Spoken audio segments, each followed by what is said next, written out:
So I'm Sarah. Thank you so much for inviting me. I really love talking about bottle schools and about my Peace Corps experience. So this is a great platform, and you guys have to listen to me, which is awesome to have a captive audience.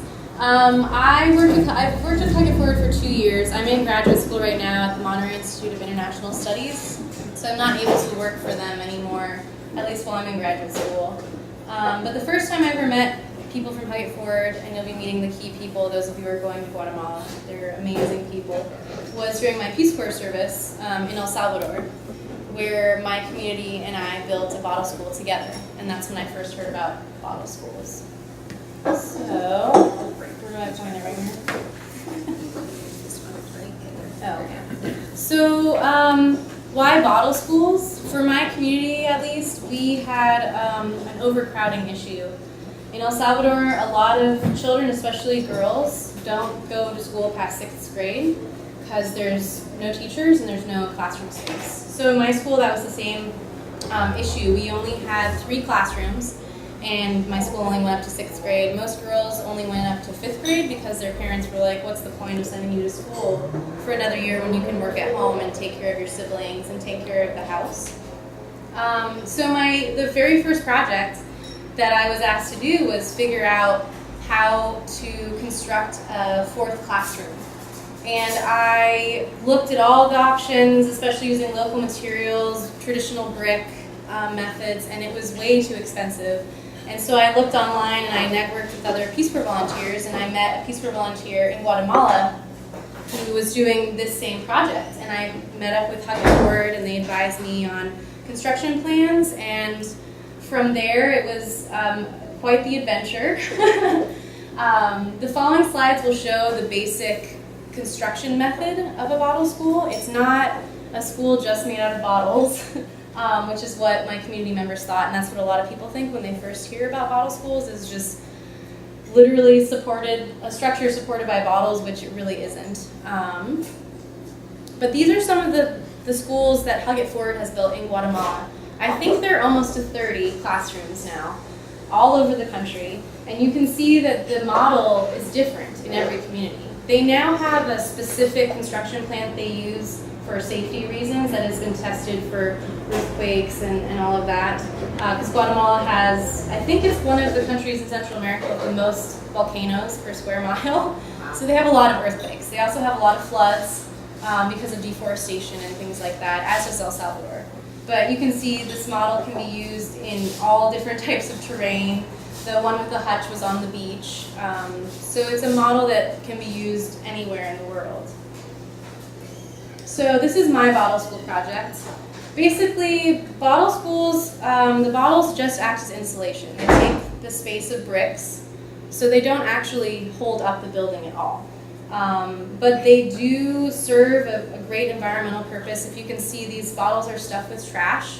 So every classroom, at least mine, which was only 4 meters by 4 meters, I'm not sure what it is in the measurements in the US, because we only use the metric system in El Salvador. But we used about 2 tons of trash to build our one school. So about 2,000 bottles, and I calculated it. I think we used over 500,000 plastic bags. And as some of you may know, in the developing world, trash is a huge problem. In El Salvador, they don't have a waste system, so people burn trash or they bury it. So this is a great project. We actually ended up running out of trash in my community with this project and had to get other schools and communities to help us stuff bottles. So as you can see, the basic construction of a bottle school is you have metal rebar surrounded by concrete, which is what they use anyways in traditional classrooms in Guatemala and El Salvador and Honduras as well. And basically what you do is you take chicken wire that's fastened with metal pins in the concrete, and then you tie the bottles onto the chicken wire, and you plaster over it afterwards using cement. But this is basically the basic construction of a bottle school. And it's the same for all bottle schools, except you can use different size bottles for different classrooms. And in the end, you can see it looks like a traditional wall. So people usually don't believe me when I tell them like this classroom is made out of bottles, because you can't see them. And usually with Tug Forward projects, we leave a circle or some sort of opening to show people so they can see the actual bottles. Otherwise, they literally won't believe you if you tell them. So this is the finished product of my school. The great thing with Hug It Forward projects is the community, it's not given to them for free. The community has to give 100% of the manual labor, and Hug It Forward pays for the engineers. So the skilled labor is paid for, but the stuffing the bottles, collecting of trash, all the moving of materials, the painting, everything is done by the local community. And it is very important because it makes them invested in the project. This becomes their project, it's their school, which means they'll use it and they'll take care of it. Most studies show in development, that's my background, is that if you give things away for free, people don't value them as much. I'm sure you guys have experience with that as well. So this is the inside, and you can see the square there where we leave it to see the bottles. So people will believe us in the future. And we had a beautiful inauguration. The entire community came. The students were ecstatic about this new classroom space. And Hug It Forward came as well. This is the part of the team. The team members change because they have a lot of volunteers that work with them, but the two main people in this picture, Heenal, I have a picture with him. You'll probably meet him if he is able to join you. And Herson, who is the guy with the glasses, he will definitely be there. He's their main engineer and volunteers and coordinator. So what to expect for you guys when you go down? Every single volunteerism project is different because they cycle through different communities. They never really bring a volunteerism trip back to the same community because you work on one school, or you'll visit two different communities. So depending on the active projects that they have in Guatemala will determine where you guys will be going for your trip. But what to expect on a general basis would be a lot of manual labor, as much as you guys can do physically, but a lot of lifting, a lot of moving of materials. You might do some plaster work. You might be able to tie bottles in, which is really fun. But you also get to interact with community members. And even if you don't speak Spanish, you will connect with them because Guatemalans as well as Salvadorans are extremely friendly and welcoming. And it doesn't matter if you speak the same language, they don't care. And it doesn't matter if they've never seen someone from the States before. They will welcome you into their home as if you're a member of their family, which is one of the things that I love about Central America and living and working there. You'll also get to do house visits. You'll go to the Mayan ruins, and you'll get to see Antigua, I believe, as well, which is a beautiful, beautiful city. And these are some of the pictures. The scenery is absolutely amazing in Guatemala. It's very similar to El Salvador, and the people there are hardworking. You will see a lot of poverty probably, but just because people are poor in resources and money doesn't mean that they're not wealthy in other things such as community, family, love, that sort of thing. So most of my presentation is basically I wanted to open up to you guys and see what questions you have about Hug It Forward or about Guatemala or bottle schools. So hit me with your questions. Yes. How long does it take to build like that 4x4 meter classroom? So my classroom is the smallest that Hug It Forward has ever built because we just didn't have the land.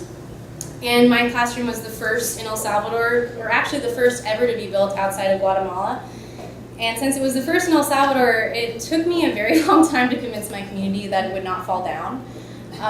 So we had a lot of community meetings, and since the community has to own the project, they had to really think about it and digest the information and decide to do it. So for me, it took about a year total from the first community meeting all the way to the completion of construction. With Hug It Forward, they work really closely with the communities, and they have sort of a rapport now, so that it's like this information spreads like wildfire from community to community. So people have a better sense of what a bottle school is and how secure it actually is. It's not going to fall down. And they usually, the actual construction process takes 3 to 4 months. The stuffing of bottles is what takes the most time, because if you can imagine my small, tiny school is 2,000 bottles, they usually do 2 or 3 classrooms at the same time. So you're talking upwards of 6,000 bottles or more that people have to stuff by hand. So do different levels of, so like we're going down for a week, so then does a different volunteer project or group go down, maybe work on the same school, but Yes, the and then next that's, month or something? yeah, and that's it. Although I know some volunteers and groups who have gone to one community and worked on tying in bottles, because that's the stage that community is at, and then you go to another community where they're at the end and you can do plastering or painting, so you can see the different stages of the projects. But I don't know about your specific trip, but that's been my case, is usually visit more than one community during a trip. Yes. If you ran out of trash, you had trouble getting bottles. I'm sorry? You had trouble having enough bottles. We had plenty of bottles. It was the actual trash to stuff it. But what we did in my community is we formed a coalition with all the schools in the area in different communities, especially in the urban areas, and we filled bottles that way as well. So, yeah. Yes. So at one point you should either now or later let us know what to bring, whether we need hard-soled shoes, safety glasses. I mean, so give us an update either now or later, if you would, about what to bring with us and what you'll have there, if it's a hard hat site or the safety net and stuff. Yeah, I believe Jen has an entire informational packet that she will be sharing with people who are going to Guatemala, but in terms of actual construction, like gloves and safety goggles, Hug It Forward should be providing you with all those things. You shouldn't have to bring anything like that down, but definitely wear closed-toe shoes when you're working, for sure. But there should be a packing list that Jen should be sending out to everyone. Do you only fill the bottles with plastic bags? I did, but Hug It Forward, you can do any sort of trash. The only thing is the trash has to be cleaned and then dried, and it can't have any food residue on it. If it has a little dirt, it's fine, but the problem is the bottles smell if they have food residue or something inside of it. They are capped. You have to cap the bottles, otherwise that smell will emit from the walls and it just gets really nasty. But yeah, you can't, I mean, I had kids stuffing old milk bags and we had to open them up and redo it completely because they just smell horrible. But yeah, you can use batteries, you can use plastic bags, you can use anything that will fit in the bottle, basically. Yes. Does Hug It Forward integrate any waste reduction programming when they're doing the bottle filling? I worked with them on that all last year, and it's really hard to calculate their eco-footprint. I know that they are working on creating a system where they plant trees because they use a lot of cement, and that's what we're working on with their new model, is how do we reduce the amount of cement that they use, because cement is one of the hugest environmental factors that they have to take into consideration with these. Luckily, they don't use bricks, which is a huge, especially in Guatemala and El Salvador, where they have huge deforestation problems. The bricks are baked with firewood. So we're really helping in that aspect, but the cement is another aspect. We have engineers working on trying to figure out how we can keep this integrity of the building, but also not use as much cement. That's the biggest problem. But in terms of calculating exactly the environmental impact and things we can do to sort of counterbalance that, it's extremely hard, and we need to actually hire a professional to calculate that for us. But we are looking into a tree planting program in Guatemala to try and offset that. Which aspect do you think is more important, the education or the environmental? For me personally, it's the educational aspect, because kids are literally not able to go to school because there isn't classroom space.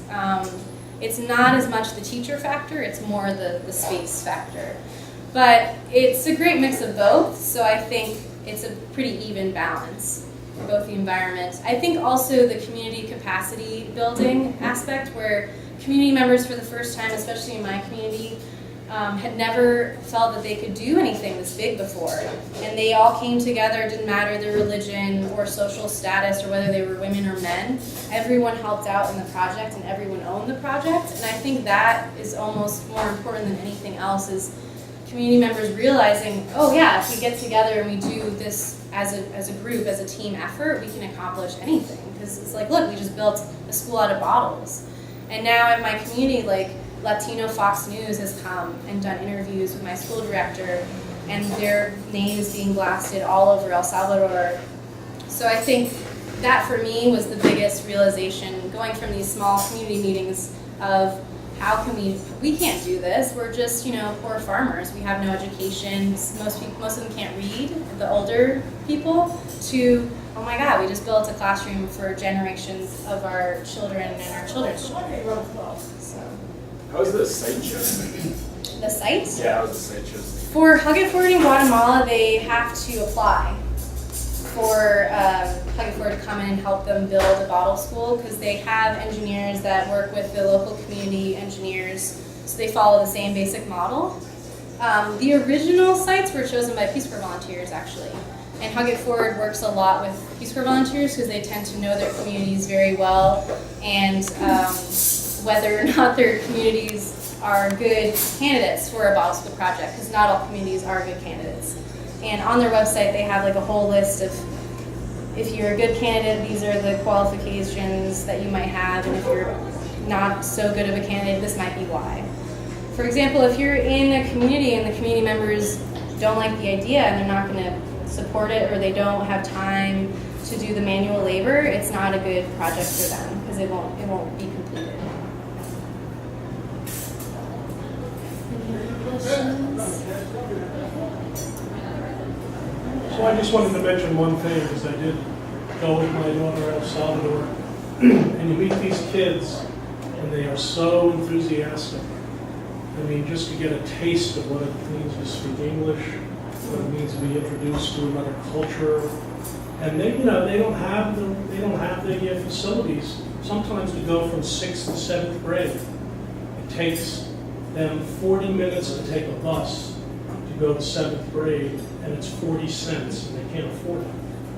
Especially for the little girls, because the little girls, they're basically told go home and work and take care of your parents. And It's a cultural, yeah, it's a cultural difference, but they're so enthusiastic, and if you go there, Hug It Forward it's really true. People hug because they love it. They're so receptive and they're so open to folks from the outside, and they're really enthusiastic. yeah. I think especially for girls, it's especially important because the cultural mentality in Latin America is, why waste money and time on girls when they're just going to get married and leave the house forever and not contribute anything back to the family, and boys are seen as the providers for their family for the rest of their lives.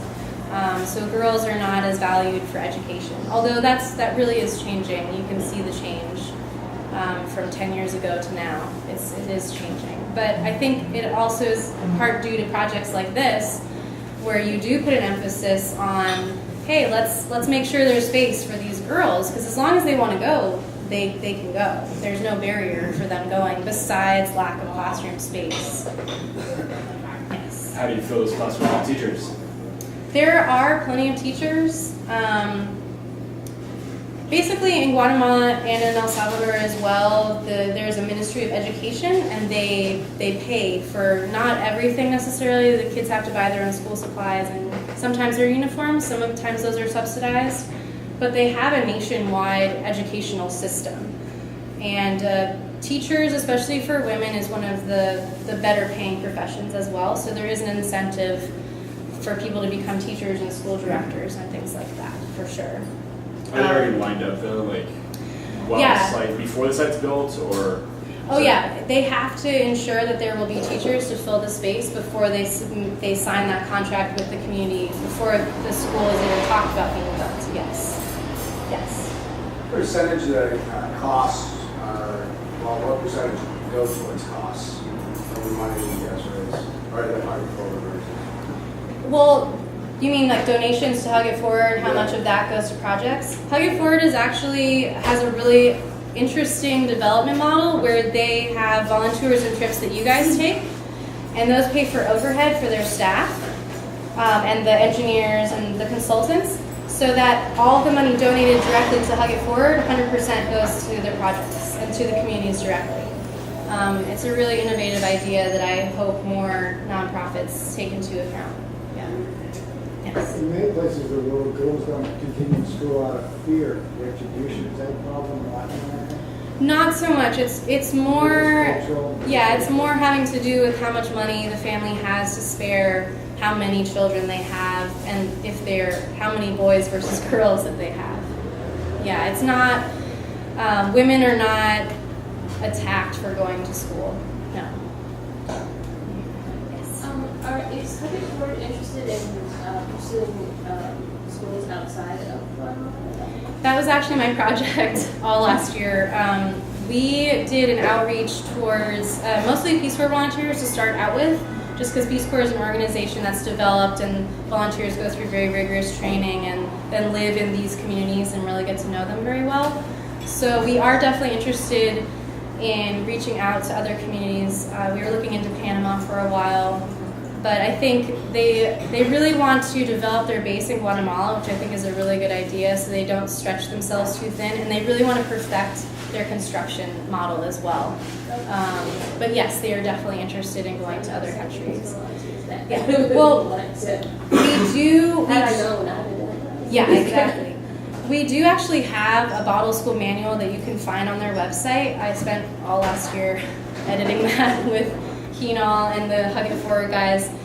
It's an amazing tool. It's just in English right now, but we're working on getting it translated into Spanish and other languages, but it's free. So anyone around the world can download it and use it. It's a step-by-step with picture, like very picture-oriented for people who might not be able to read very well, with architectural drawings included. So people can build their own bottle schools in other countries. We just don't have the resources to help them out financially, perhaps. But yes, we do have the bottle school manual.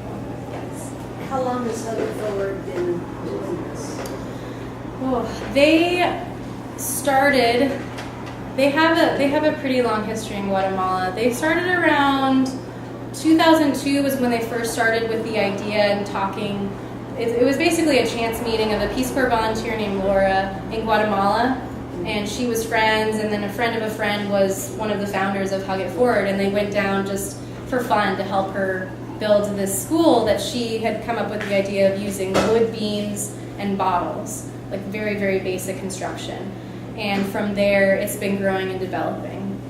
And now they have like an actual system, and they have a network of schools that they've built.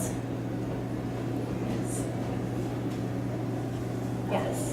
There's a gentleman in the head of the Farms Club, Walnut Creek, who knows all about this cement and is an engineer, or actually an architect, so he designs a lot of these different things. And you know, I had real deep conversations, like when I get in with Jeff Adams, it's way over my head, but I know that it's pretty sweet. It's just along the same lines as that cement. We just mix it with water, and it's like 10 times more efficient or 50 times more efficient than cement. Would that be somebody just to connect with you? Yeah, I mean, they're always open to new ideas. The only problem is they're limited to whatever materials they have in Guatemala. That's the biggest. It's like a powder, I guess. You just, yeah. you know, ship the powder out there, and then you. That's, yeah. I mean, it's. I think they would be really interested in hearing about it. The other half of Huggett Forward is they really love to invest any money that is donated back into the local economy, and so they do try to contract with local construction companies to get those materials. But they would definitely be interested in hearing about that, for sure.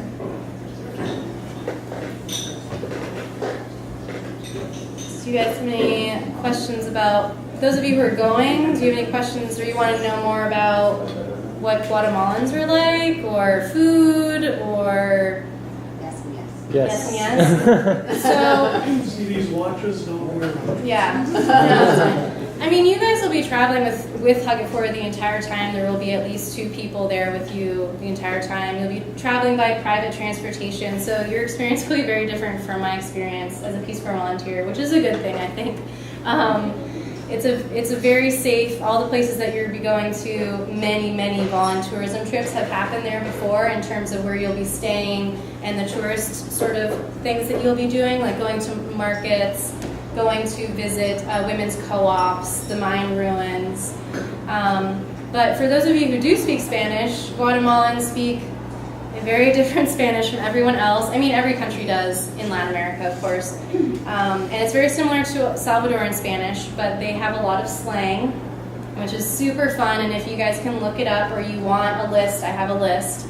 Because if you use it, they will find it absolutely hilarious, and they will love it if you can use some of their local languages. I don't know if they do this in Guatemala, but at least for like very basic, like a dog, usually in Spanish it's perro, and in El Salvador it's chucho. We have a lot of CH words as well for slang. I don't know. I have a whole entire list I can send you guys if you want it, but really, really fun slang words. Most of the food is tortillas, beans, not a lot of meat at all, although you guys will probably get the best of the best because you are honored guests and they will want to throw huge parties for you, so be ready to eat a lot of food. They will literally feed you until you can't eat anymore, and then they'll keep feeding you. So, and when you do house visits, they'll probably gift you food and things like that. I would say for those of you who may not be adventurous eaters to really try and eat or try everything, because just keep in mind, like, the food that they're giving you is all they have to give, and not accepting that can be kind of a downer for them. So even if, you're not going to be eating anything crazy like I did for Peace Corps, like no chicken feed or anything, but just try everything, and if you don't like it, it's fine, they understand, but food is a very big way to win over people in Latin America, for sure. Yes. What's the water over there? You guys they will be providing you bottled water. If you want to bring iodine tablets, or there's this amazing UV glow stick that you can put in your Nalgene, it kills all the stuff. You guys really won't be there that long to really worry about it, I would say. Definitely check up on vaccinations and things like that, but in terms of everyday drinking water, Hug It Forward will provide you with clean, secure water. You'll not get amoebas 5 times like I did at Peace Corps. So, yes. What are some of the foods that are kind of on the edge of? In El Salvador as well as in Guatemala, when they kill an animal, they use every single bit, and I mean every single bit. So chicken feet, chicken hearts, livers. They love eating fish fried and whole. So even the eyes and the heads, if they're small enough, you can eat them. They're really crunchy. I actually really like them. Some of the things I really didn't like were salted beef, because it hangs in the air where cars drive by and things like that. That's fun. Or like salted fish, which is very, very old, but salted, so it's fine to eat. Some of the seafood is very hard to eat because it doesn't have a lot of meat on it at all, especially like the river crabs. So get ready to be like sucking out itty bitty bits of meat for not a lot of effort and not a lot of protein.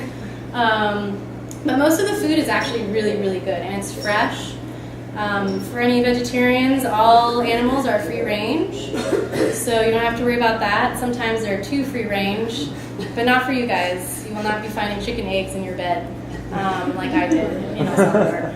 But another thing would be, I would suggest don't touch the animals unless you've been told it's okay, especially dogs. Animals are tools, they're a source of food, they're a source of security, but they are not pets. If more affluent families will have pets, but if you guys show them a picture of how we treat our pets here, they will think you're insane. So just be ready for that. Don't touch the dogs, they're really dirty. They're really dirty. But if they say it's okay, then it's okay. But just as a caution.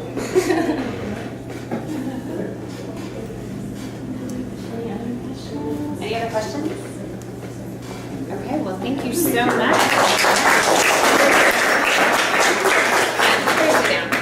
Sarah. Okay, sorry. No, you're fine. So I'd like to present you with a certificate.